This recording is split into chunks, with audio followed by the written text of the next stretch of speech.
And is Young's double slit experiment. In 1801, scientist Thomas Young first experimentally proved that light wave interfere superpose. 1801 मध्ये scientist Thomas Young's यांनी experimentally first time prove केलं की light वेव्हचं interference होतं.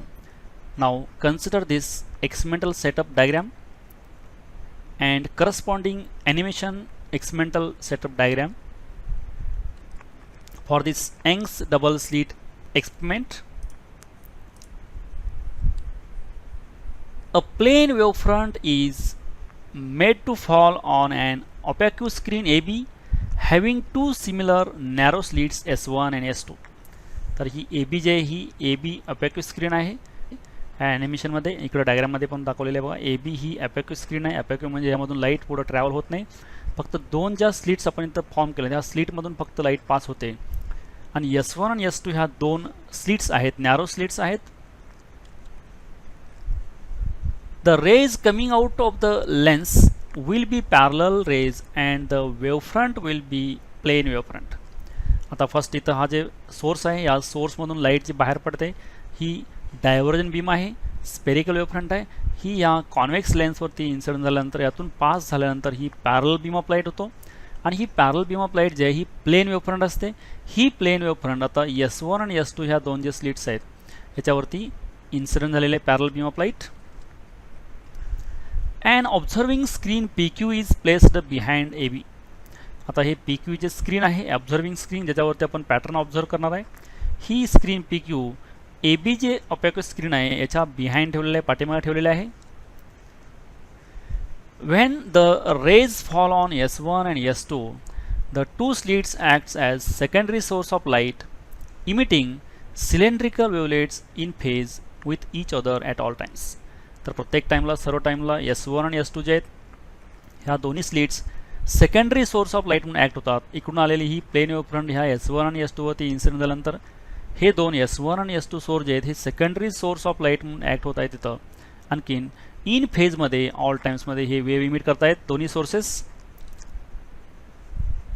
The crest trough of the secondary wavelets superpose point where these lines meet the screen have high intensity and are bright. आता ह्या दोन्ही ज्या वेव्ज आहेत S1 आणि S2 पासून इमिट होणाऱ्या ह्या मिक्स होतील आणि मिक्स झाल्यानंतर सुपरपोजिशन होईल, इंटरफेरन्स होईल आणि त्याच्यानंतर आपल्याला इथं ब्राईट आणि डार्क फ्रिंजेस बँड्स फॉर्म होतील.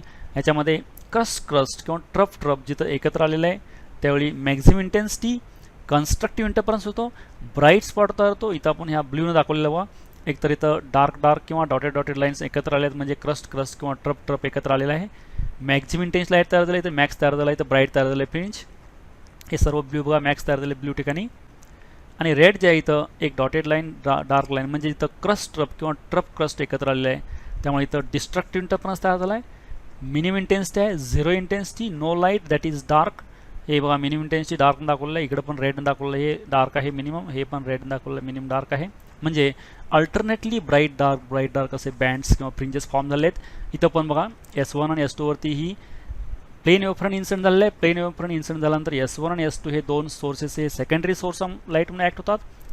तिथून इमिट होणाऱ्या ह्या वेव्ज मिक्स झाल्यानंतर इथं ब्राईट डार्क अल्टरनेट आपल्याला तर फ्रिंजेस इथं फॉर्म होतात स्क्रीनवरती.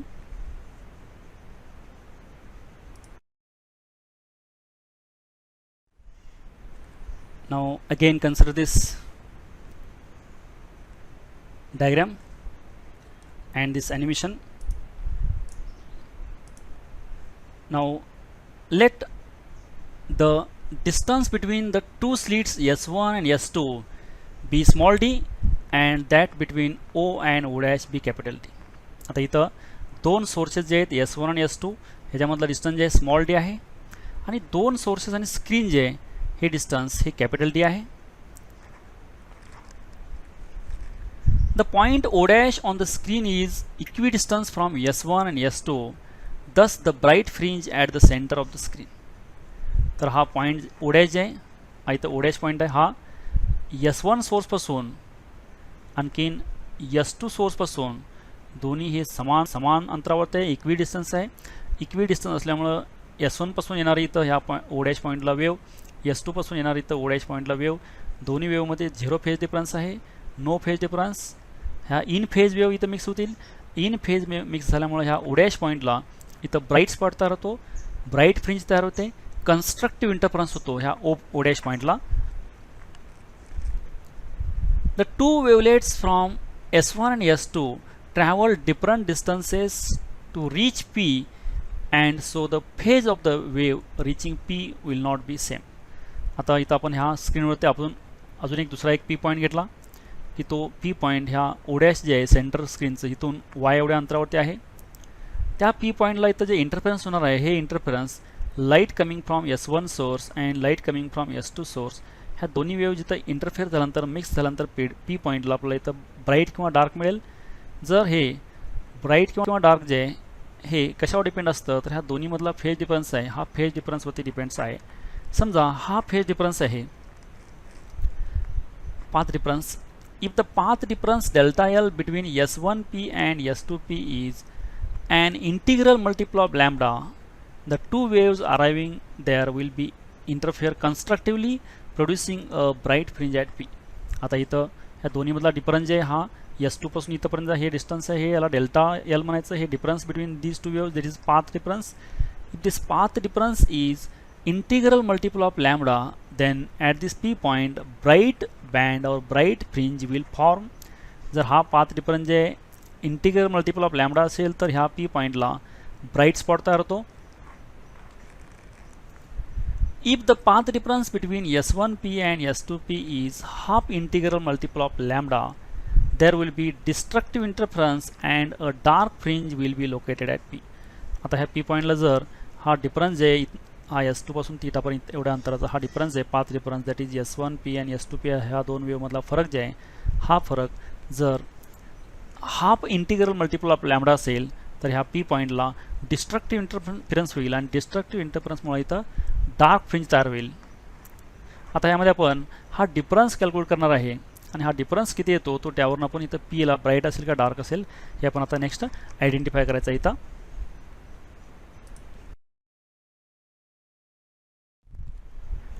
पाथ डिफरन्स जे आहे हा पाथ डिफरन्स इथं कॅल्क्युलेट करायचा आहे. हा पाथ डिफरन्स हा S2P मायनस S1P हा पाथ डिफरन्स इतका येईल डिफरन्स. हा डिफरन्स कॅल्क्युलेशन करण्यासाठी आपण दोन ट्रायंगल कन्सिडर केले, S1 P and S2 P.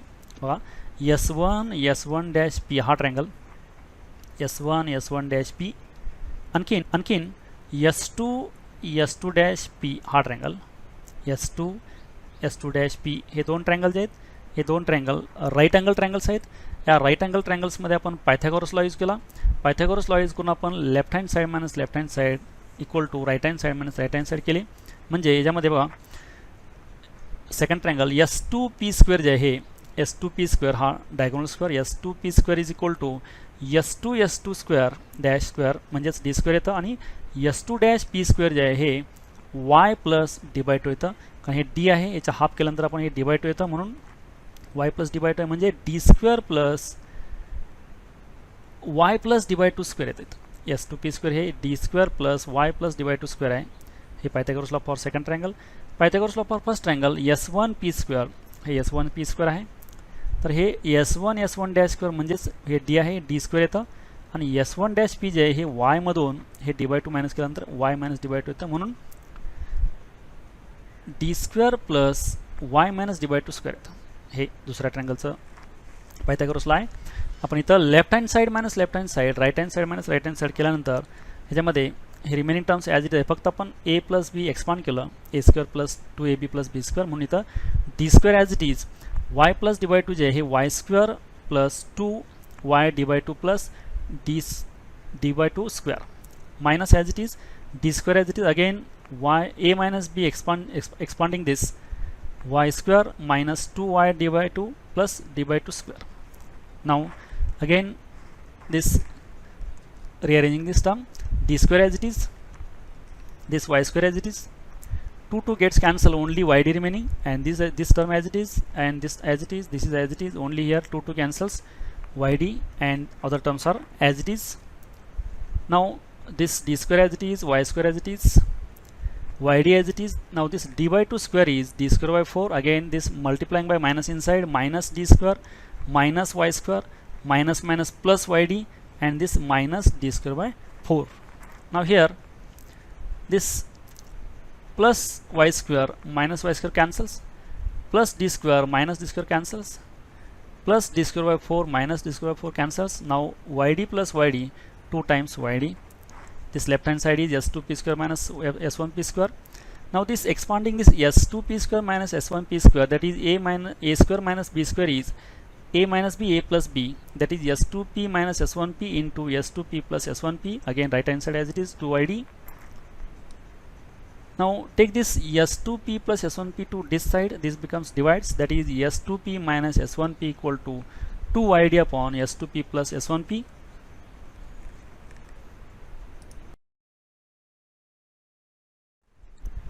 Now from this equation s2p minus s1p equal to, this is the difference, that is s2p minus s1p. हा difference घेतल्यानंतर हा एवढा डिफरन्स येतो.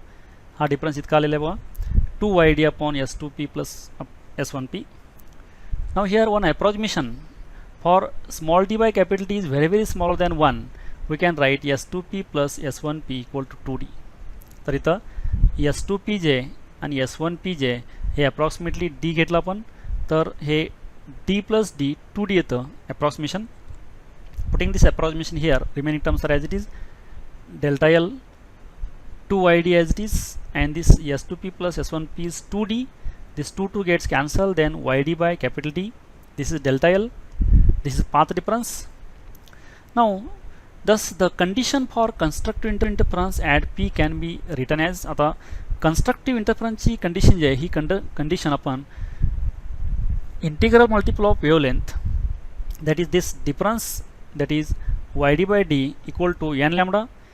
ही n lambda ही constructive interference ची condition आहे. आपण इथला p पॉइंट आपण जर constructive interference ला इक्वेट केला, इथं इक्वेट केल्यानंतर टर्म्स रिअरेंज केलं तर yn जे आहे हे रिमेनिंग टर्म्स इकडे घेतल्यानंतर yn equal to n lambda d by d.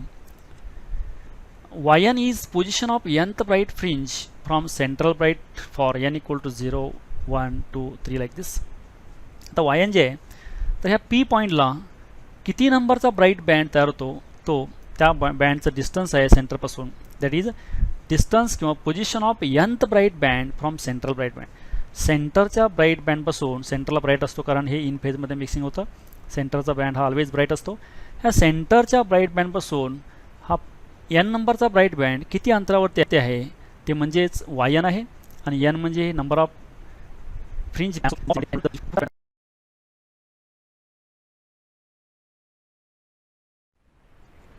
Next, similarly, the position of nth, that is n equal to 1 2 3 like this, dark fringe, that is destructive interference. आता जसं आपण सेंटरपासून p पॉईंटला जी bright fringe तयार होईल ती bright fringe आहे ती किती अंतरावरती असते आपण ते कॅल्क्युलेट केलं. आपण ती कंडिशन जे डिफरन्स, हा जे डिफरन्स आहे पाथ डिफरन्स, हा कन्स्ट्रक्टिव्ह इंटरफरन्सला इक्वेट केला आहे. सिमिलरली आता हा डिफरन्स जे हा आपण डिस्ट्रक्टिव्ह इंटरफरन्सला इक्वेट करायचा आहे, तर पाथ डिफरन्स जे आहे delta L equal to yn d by d, हा आपण डिस्ट्रक्टिव्हची कंडिशन आहे n मायनस हाफ लॅम्बडा, तर रिअरेंज केल्यानंतर yn equal to n minus half lambda capital d by small d. This is yn, and this yn is position of nth dark fringe from central bright fringe for n equal to, that is destructive interference. आता जसं आपण सेंटरपासून p पॉईंटला जी bright fringe तयार होईल ती bright fringe आहे ती किती अंतरावरती असते आपण ते कॅल्क्युलेट केलं. आपण ती कंडिशन जे डिफरन्स, हा जे डिफरन्स आहे पाथ डिफरन्स, हा कन्स्ट्रक्टिव्ह इंटरफरन्सला इक्वेट केला आहे. सिमिलरली आता हा डिफरन्स जे हा आपण डिस्ट्रक्टिव्ह इंटरफरन्सला इक्वेट करायचा आहे, तर पाथ डिफरन्स जे आहे delta L equal to yn d by d, हा आपण डिस्ट्रक्टिव्हची कंडिशन आहे n मायनस हाफ लॅम्बडा, तर रिअरेंज केल्यानंतर yn equal to n minus half lambda capital d by small d. This is yn, and this yn is position of nth dark fringe from central bright fringe for n equal to 0 1 2 like this. तर हा सेंटरपासून n नंबरचा dark band जे आहे, हा n नंबरचा dark band किती डिस्टन्सवरती असतो ते इथं कॅल्क्युलेट करण्यासाठी हा yn फॉर्म्युला आहे. Distance of nth dark fringe from central bright fringe, distance of nth dark band from central bright band, हे yn equal to n minus half lambda d by d. The distance between any two successive dark or any two successive bright fringes is fringe width. तर दोन successive bright असतील किंवा dark असतील ह्या फ्रिंजमधलं distance जे आहे म्हणजेच काय असतं फ्रिंज विड्थ किंवा बँड विड्थ येते. ते फ्रिंज विड्थ आणि बँड विड्थ जे आहे हे डब्ल्यू किंवा डेल्टा वाय हे Y N plus one minus Y N. तर वाय एन प्लस वनचा एन प्लस वनचा बँडमधून एन वाय एनचं डिस्टन्स आपण मायनस केल्यानंतर विड्थ मिळते.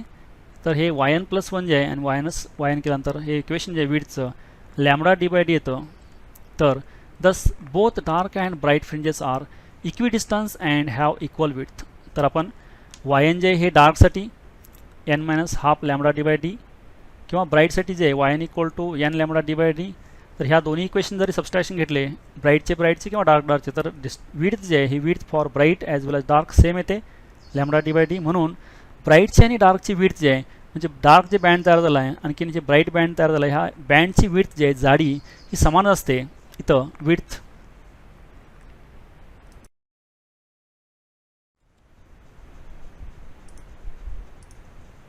The relation between path difference delta L and phase difference is given bye.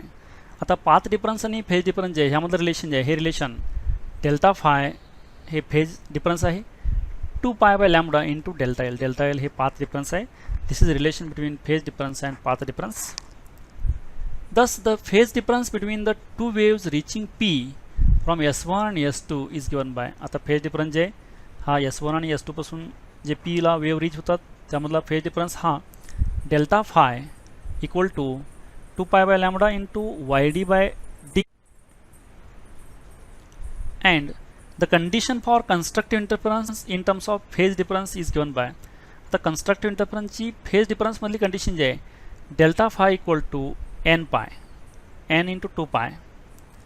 And the condition for destructive interference in terms of phase difference is given by delta phi equal to n minus 1 half into 2 pi. He condition for constructive and destructive interference आहे in terms of phase difference. आणि in terms of path difference this is n lambda and this is n minus half lambda. हे constructive and destructive interference च्या conditions आहेत path difference मधल्या आणखीन phase difference मधल्या.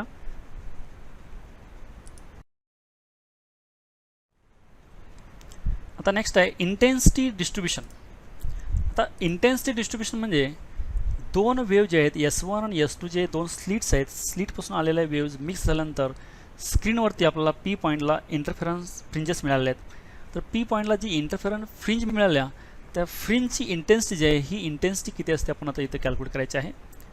Band जे form झाला आहे फ्रिंज जे फॉर्म झाल्या स्क्रीनवरती ज्या दोन वेव्ज S1 आणि S2 पासून आलेले आहेत त्या मिक्स झाल्यानंतर इंटरफेअर झाल्यानंतर जी बँड किंवा फ्रिंज तयार झाल्या त्याची इंटेन्सिटी आपण इथं बघतोय. ती इंटेन्सिटी जी आहे the intensity at P on the screen where the phase difference between the two waves is phi. आता S1 पासून आणि S2 पासून दोन वेव्ह जे येणार आहेत ज्या P पॉईंटला मिक्स झाले आहेत त्या दोन्ही वेव्हमध्ये फेज जे डिफरन्स आहे हा फाय आहे. तर पहिली वेव्ह जी आहे म्हणजे पहिल्या स्लीटपासून आलेली वेव्ह जी आहे त्याची intensity E1 equal to E naught sine omega T. आणि सेकंड जे आहे स्लीट S2 तिथून आलेली वेव्ह जी आहे त्याची इंटेन्सिटी आहे E2 equal to E naught sine of omega T plus phi. आता the incident intensity I naught is proportional to E naught square.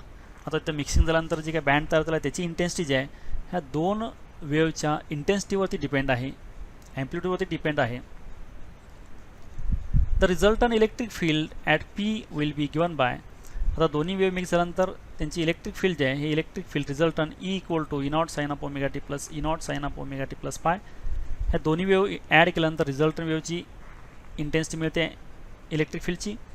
तर ही आपण हे सॉल्व केलं sine A plus cos B plus cos A plus sine B हे expand केलं sine omega t common घेतला आणि रिअरेंज करून आपण सॉल्व केल्यानंतर 2 E naught cos 5/2 sine omega T plus 5/2 हे इंटेन्सिटी ऑफ इलेक्ट्रिक फील्ड आहे रिझल्टंट वेव्हची. दोन वेव्ह मिक्स झाल्यानंतर रिझल्टंट वेव्ह जी तयार झाली आहे इंटेन्सिटी त्याची इलेक्ट्रिक फील्डची इंटेन्सिटी E इतकी येते.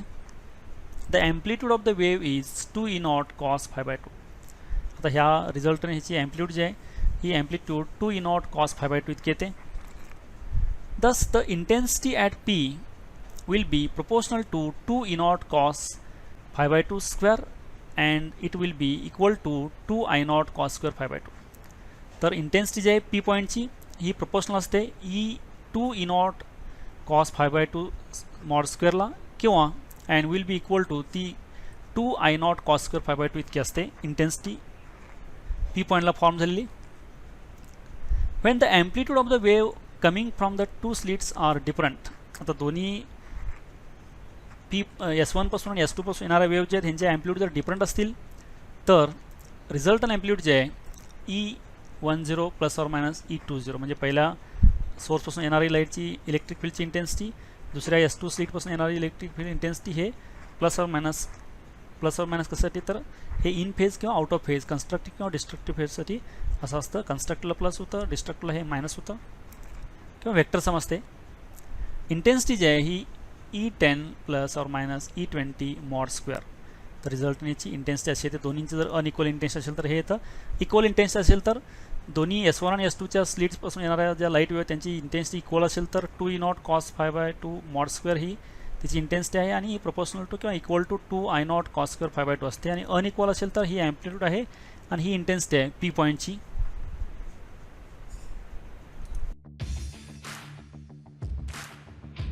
Thank you for watching this video. Keep watching videos and don't forget to subscribe, like and share.